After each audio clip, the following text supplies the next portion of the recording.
안녕하세요. 영상 시작 전에 구독과 좋아요 눌러주시면 감사하겠습니다. 오늘의 첫 번째 경기입니다. 12월 7일 일요일 오전 12시 AFC 본머스 대 첼시 해외 축구 경기 분석입니다. 첫 번째, 팀 전력 및 전술 분석입니다. AFC 본머스는 4-2-3-1 기반으로 적극적인 압박과 빠른 전환을 중심으로 운영하며 아담스 스콧 더블 볼란치가 수비 안정성과 중원 압박을 동시에 담당합니다. 아들리 클로이베르트 세메뇨에 이서는 측면과 중앙을 번갈아 공략하는 패턴이 자주 나타납니다. 다만 최근 득점력 기복과 상위권 팀 상대 전방 압박 흔들림이 자주 드러나는 편입니다. 첼시는 점유 기반 4-2-3-1을 유지하며 후방 빌드업 중앙 점유 측면 전개가 체계적으로 구성됩니다. 풀백 제임스 쿠쿠레야와 에스테바오 산토스의 창의성이 최근 경기력 상승을 이끌고 있습니다. 두 번째, 핵심 선수 및 결장 이슈입니다. 본머스는 세메뇨 클로이베르트의 측면 돌파와 아담스 스콧의 중원 압박이 핵심 자원입니다. 하지만 크리스티 루이스 쿡 등 이선 중원 부상 누적은 경기 운영의 다양성을 크게 제한합니다. 특히 크리스티 결장은 연계 세트피스 위력이 약해지는 주요 문제로 작용합니다. 첼시는 라비아, 코릴 카이세도 등 일부 결장 이슈가 있으나 공격 조합 흐름은 좋습니다. 포파나, 찰로바, 수비 조합과 골키퍼 산체스의 안정감도 긍정적 요소입니다. 다만 중원 로테이션 폭이 줄어 체력 관리에서 부담이 생길 수 있는 상황입니다. 세 번째, 최근 경기 흐름입니다. 본머스는 에버턴전 패배를 포함해 경기력 기복이 여전히 남아있으며 특히 맨시티 빌라 같은 강팀 상대로는 수비 라인이 크게 흔들리는 패턴이 반복됩니다. 반면 중위권 팀 상대에서는 선제 득점 이후 압박 유지가 잘 되며 득점력도 살아납니다. 2대2, 3대2 형태의 난타전 흐름이 종종 나타나는 것이 특징입니다.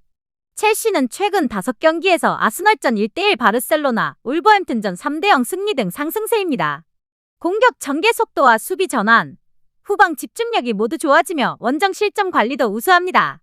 네 번째, 맞대결 주요 포인트입니다. 핵심은 본머스의 전방 압박에 첼시 후방 빌드업을 얼마나 흔들 수 있느냐입니다. 첼시는 안정적인 점유 기반 구조지만 본머스 압박에 초반에 성공하면 빌드업이 흔들릴 수 있습니다. 또한 세메뇨 클로이베르트와 첼시 풀백 제임스 쿠쿠레야의 측면 싸움이 중요한 변수입니다. 첼시 측면은 최근 안정세를 찾았기에 본머스 돌파 빈도는 제한될 가능성이 있습니다. 반대로 첼시는 에스테바오 산토스의 일일 능력과 페르난데스 페드로의 연계로 공격 우위를 가질 전망입니다. 본머스 수비 라인의 부상 이슈는 첼시의 점유 공간 창출 방식과 상성이 잘 맞는 부분입니다. 다섯 번째, 예상 결과 및 스코어입니다. 첼시는 최근 상승세와 전술적 안정성이 확실히 드러나며 전체적 흐름에서 우위입니다. 본머스는 홈 경기이지만 결정력 기복과 수비 흔들림이 해결되지 않아 불안 요소가 큽니다. 전술적 완성도, 결장 상황, 빌드업 안정성 모두 첼시가 더 나은 상황입니다. 본머스가 압박 성공률을 높일 때만 균형을 만들 수 있으나 안정성 면에서는 첼시가 앞섭니다. 종합적으로 첼시가 점유 전환 주도권을 잡을 가능성이 높습니다. 예상 스코어는 AFC 본머스 1대1 첼시 또는 AFC 본머스 1대3 첼시입니다. 두 번째 경기입니다. 12월 7일 일요일 오전 12시 에버튼 대 노팅엄 해외 축구 경기 분석입니다. 첫 번째, 팀 전력 및 전술 분석입니다. 에버튼은 4-2-3-1을 기반으로 더블 볼란치의 압박과 빠른 전환을 중심으로 운영하는 팀입니다.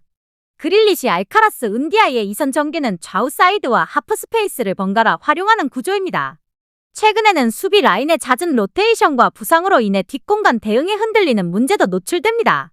또한 점유보다 결과 중심의 운영을 반복하는 경향이 강해 경기 흐름 편차가 큽니다.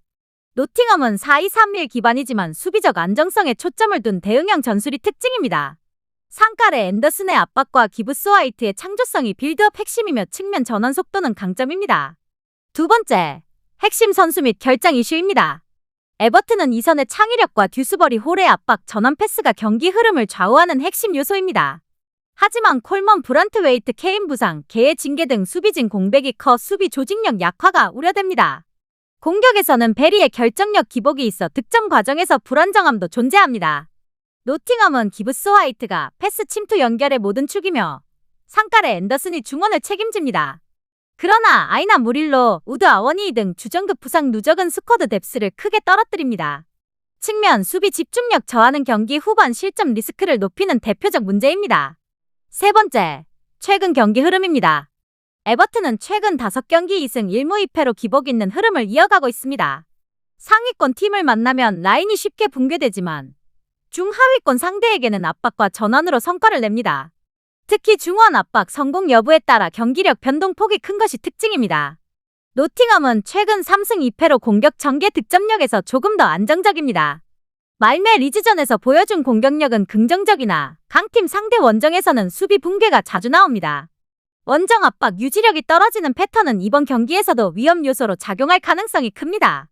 네 번째, 맞대결 주요 포인트입니다. 핵심은 양팀 더블 볼란치 간의 중원 주도권 싸움이며 여기서 밀리면 경기 전체가 흔들립니다. 에버튼이 중원을 장악하면 노팅엄의 역습 전개는 크게 제한됩니다.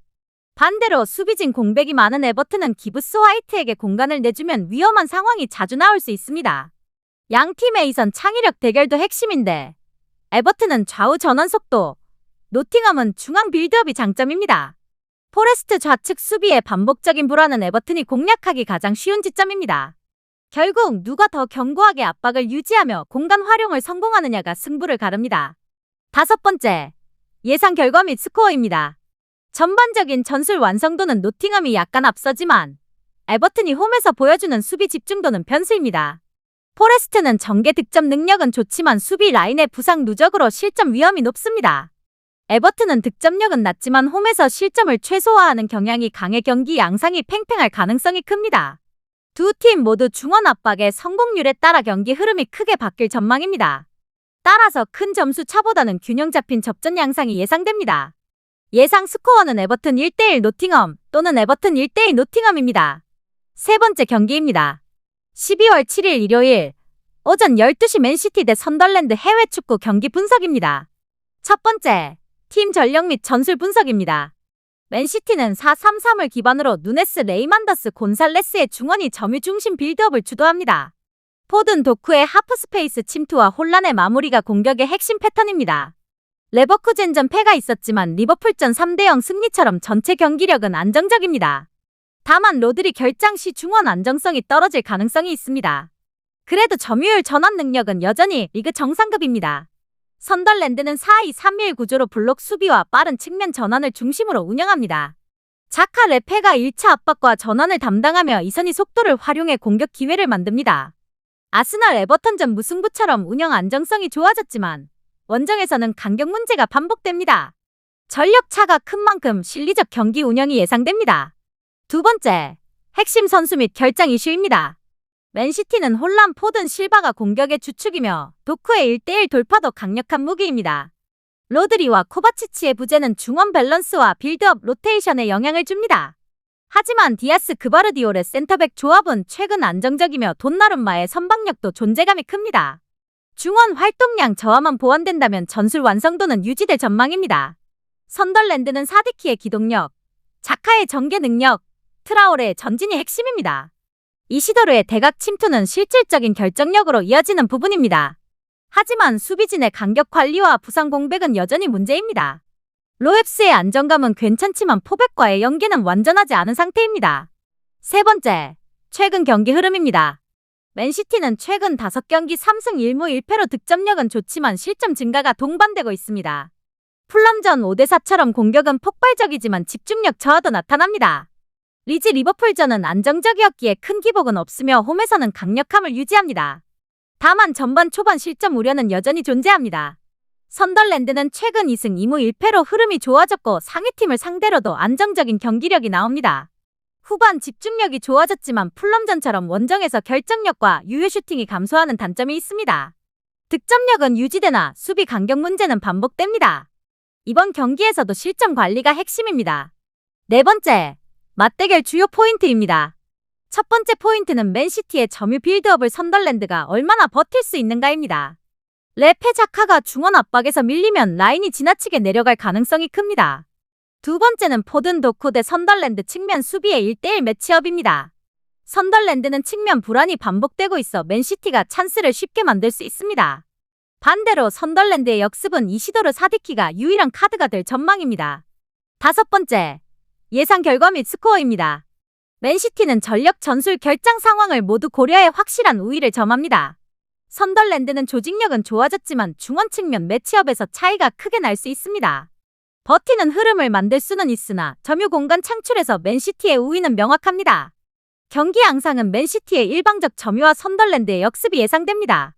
예상 스코어는 맨시티 3대0 선덜랜드 또는 맨시티 3대1 선덜랜드입니다. 네 번째 경기입니다. 12월 7일 일요일 오전 12시 뉴캐슬 대 벌리 해외 축구 경기 분석입니다. 첫 번째, 팀 전력 및 전술 분석입니다. 뉴캐슬은 4-3-3 전술을 기반으로 중원 압박과 측면 전개가 안정적이며 토날리, 조엘린턴, 마일리 조합의 균형이 매우 좋습니다. 머피, 반스, 울테마데, 스리톱의 활동량도 높아 공격 패턴이 다양하고 홈에서는 전개 완성도가 더욱 높아지는 모습을 보입니다. 트리피어, 보트만의 결장으로 빌드업은 다소 약화되었지만 상위권 팀을 상대로도 충분히 경쟁력을 보여주고 있습니다. 다만 라인 간격이 벌어지는 순간 역습 노출 위험이 남아있는 점은 약점으로 평가됩니다. 반면 벌리는 4-3-3의 속도 중심 공격에 의존하지만 중원 압박이 불안정해 강팀을 상대로 흔들리는 경향이 있습니다. 원정 경기력도 떨어지며 전술 완성도와 전력 수준 모두 하위권에 머물러 있습니다. 두 번째, 핵심 선수 및 결장 이슈입니다. 뉴캐슬은 토날리의 전진 패스, 조엘린턴의 압박, 머피의 돌파가 핵심 무기이며 울테마데의 제공권 역시 중요한 강점입니다. 반스의 결정력도 공격 효율에 직접적인 영향을 주는 요소입니다. 트리피어, 포프, 보트만 결장은 수비 안정성을 떨어뜨리지만 티아우번 조합이 최소한의 조직력을 유지하고 있습니다. 중원 압박만 정상적으로 작동하면 상위권 팀과도 충분히 경쟁할 수 있는 전력을 갖추고 있습니다. 벌리는 포스터, 차우나 플레밍이 공격 핵심이지만 부상자가 많아 전술 선택폭이 크게 줄어든 상황입니다. 압박이 무너질 경우 라인이 쉽게 붕괴되며 전체적인 운영 안정성이 낮아지는 문제가 지속되고 있습니다. 세 번째, 최근 경기 흐름입니다.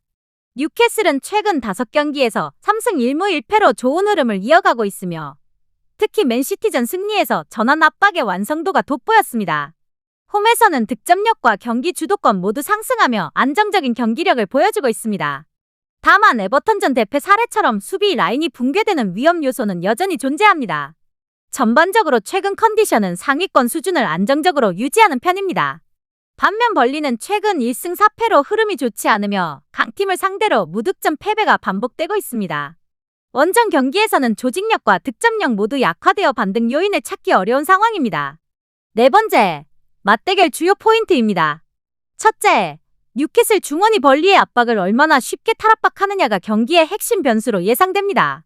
토날리와 마일리의 전개가 매끄럽게 이루어질 경우 뉴캐슬의 점유 우위는 더욱 강화될 가능성이 큽니다. 둘째, 머피, 반스가 벌리 풀백을 상대로 만들어낼 측면 우위가 매우 중요합니다. 벌리의 측면 수비는 시즌 내내 가장 취약한 구간으로 반복적인 흔들림이 나타나고 있습니다. 셋째, 벌리는 포스터, 차우나를 중심으로 한 빠른 역습 외에는 유의미한 공격 루트가 부족한 상황입니다. 다섯 번째, 예상 결과 및 스코어입니다.